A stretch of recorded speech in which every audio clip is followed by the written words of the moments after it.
Hello viewers, आज के video में हम देखेंगे कक्षा 9वीं हिंदी की जो निदानात्मक बुक है उसका सॉल्यूशन। और आज के वीडियो में हम पेज नंबर 83, 84 और 85 का सॉल्यूशन करेंगे। ठीक है, पेज नंबर 83, 84 और 85 का। तो यहाँ पे प्रश्न है वस्तुनिष्ठ प्रश्न। इसमें पहला है उचित विकल्प के सामने सही चुनकर लिखिए। इसका पहला प्रश्न है दो वर्णों के मेल से होने वाले परिवर्तन को कहते हैं। दो वर्णों के मेल से होने वाले परिवर्तन को कहते हैं। तो दो वर्णों के मेल से जो परिवर्तन होता है उसे कहते हैं संधि। इसके बाद दूसरा है संधि के प्रकार हैं 2, 3, 4 या 6। तो संधि के प्रकार है 3। संधि के 3 प्रकार है। इसके बाद अगला प्रश्न नंबर तीसरा है समास के प्रकार हैं 3, 4, 5 या 6। तो समास के प्रकार हैं 6। अगला चौथा प्रश्न है किसी भी बात पर अतिरिक्त बल देने के लिए जिन शब्दों का प्रयोग किया जाता है वे शब्द कहलाते हैं। तो किसी भी बात पर अतिरिक्त बल देने के लिए जिन शब्दों का प्रयोग किया जाता है वे शब्द क्या कहलाते हैं? वाक्य, शब्द, निपात या पद। तो इसका उत्तर आएगा निपात।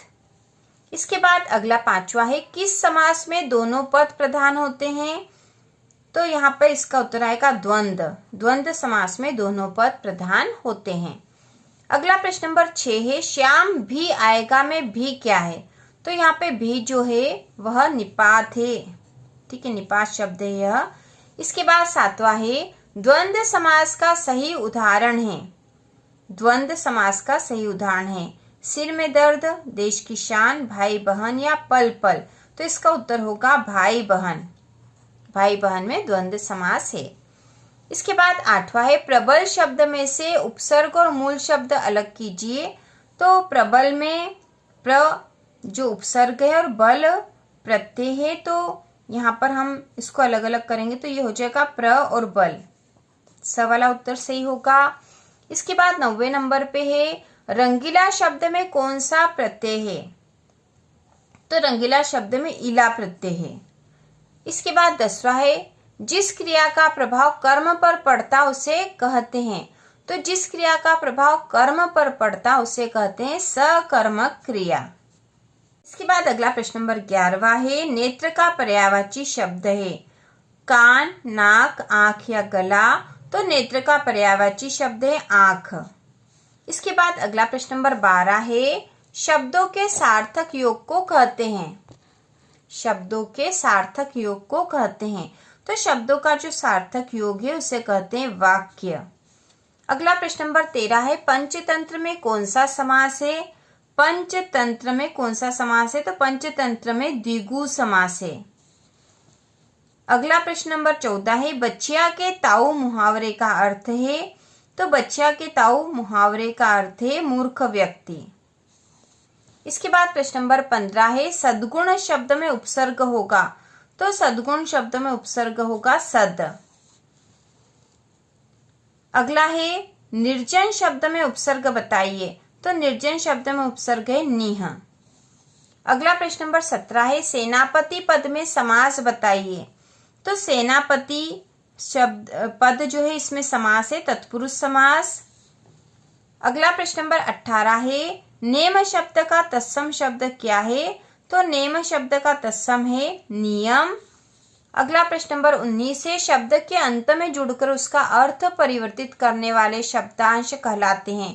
तो शब्द के अंत में जो शब्दांश जुड़ते हैं वो कहलाते हैं प्रत्यय। प्रश्न नंबर जो 20वां है मुंह की खाना का अर्थ है। तो मुंह की खाना का अर्थ है हार मानना। अगला प्रश्न है रिक्त स्थान में सही शब्द लिखिए। तो इसमें पहला है वे शब्दांश जो शब्द बनाते समय आरंभ में लगते हैं कहलाते हैं। तो आरंभ में लगने वाले जो शब्दांश है वो कहलाते हैं उपसर्ग। उपसर्ग। इसके बाद दूसरा है बौद्धिक शब्द का मूल शब्द है। तो बौद्धिक शब्द का मूल शब्द है बुद्धि। अगला है उपहास शब्द में उपसर्ग है। तो उपहास शब्द में उपसर्ग है उप। इसके बाद चौथा है आचार के पूर्व अति उपसर्ग जोड़कर बनेगा। आचार के पूर्व अति उपसर्ग जोड़कर बनेगा अत्याचार। अगला प्रश्न नंबर 5वां है, सदाचार का विलोम है। सदाचार का विलोम है, तो सदाचार का विलोम है दुराचार। छठा है, अन्य भाषाओं के संपर्क के कारण हिंदी में आने वाले शब्द कहलाते हैं। तो अन्य भाषाओं के संपर्क में आने के कारण हिंदी में आने वाले शब्द कहलाते हैं आगम शब्द। आगम शब्द, आगम शब्द। इसके बाद है, रचना की दृष्टि से वाक्य प्रकार होते हैं। तो रचना की दृष्टि से वाक्य के 3 प्रकार होते हैं। 8वां है, कलई खुलना का अर्थ है। तो कलई खुलना का अर्थ है पोल खुलना या भेद खुलना। ठीक है, भेद खुलना भी लिख सकते हैं। इसके बाद 9वां है, कमाई में प्रत्यय है। तो कमाई में प्रत्यय है आई। अगला है, अनंत का विलोम है। अनंत का विलोम है अंत।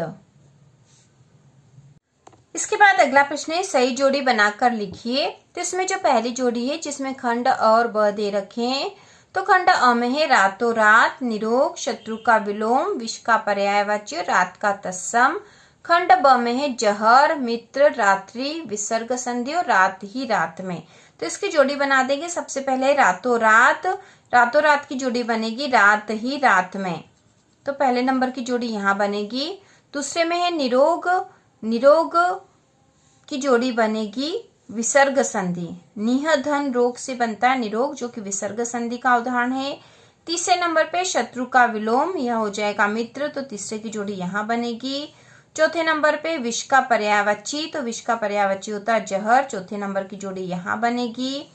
इसके बाद है रात का तत्सम, तो रात का तत्सम होगा रात्रि, तो 5वें नंबर की जोड़ी यहाँ बनेगी।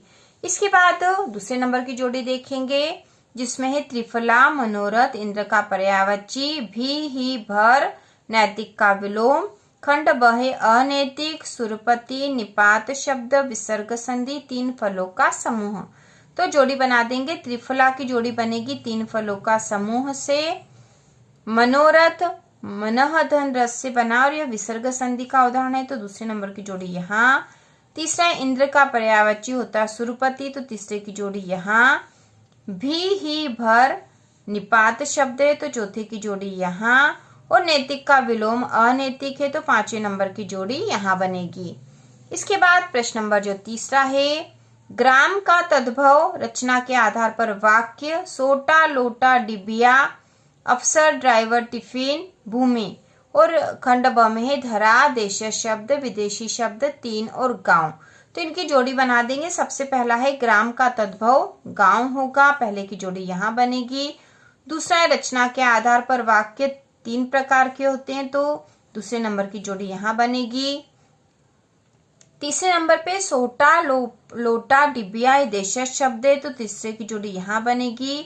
अफसर, ड्राइवर, टिफिन, ये चौथे नंबर पे अफसर, ड्राइवर, टिफिन लिखा है जो कि विदेशी शब्द है, तो चौथे नंबर की जोड़ी यहाँ बनेगी। और भूमि का जो अर्थ है या पर्यायवाची शब्द धरा है, तो 5वें नंबर की जोड़ी यहाँ बनेगी। तो इस प्रकार से आपको जोड़ियां बना देनी है और जब आप कॉपी में लिखोगे एग्जाम में, तो जिसके सामने जो उसकी सही जोड़ी है वही लिखना है। इसके बाद एक वाक्य में उत्तर लिखिए वाले प्रश्न भी है पेज नंबर 85 पे, तो यह पेज हम यहाँ कंप्लीट कर लेंगे और इसके बाद के जो पेज है वह हम अगले वीडियो में करेंगे। तो यहाँ पर पहला प्रश्न है, रचना के आधार पर वाक्य के कितने भेद होते हैं? तो इसका उत्तर है रचना के आधार पर वाक्य के 3 भेद होते हैं, सरल वाक्य, संयुक्त वाक्य और मिश्र वाक्य। रचना के आधार पर वाक्य के 3 भेद होते हैं, सरल वाक्य, संयुक्त वाक्य और मिश्र वाक्य। इसके बाद अगला प्रश्न नंबर दूसरा है, संधि कितने प्रकार की होती है? नाम लिखिए। तो इसका उत्तर है संधि 3 प्रकार की होती है, स्वर संधि, व्यंजन संधि और विसर्ग संधि। तो इस प्रकार से हमने पेज नंबर 85 तक का फुल सॉल्यूशन कर लिया है और इसी प्रकार के और वीडियो देखने के लिए, कक्षा 9वीं की संपूर्ण तैयारी करने के लिए चैनल को सब्सक्राइब कीजिए।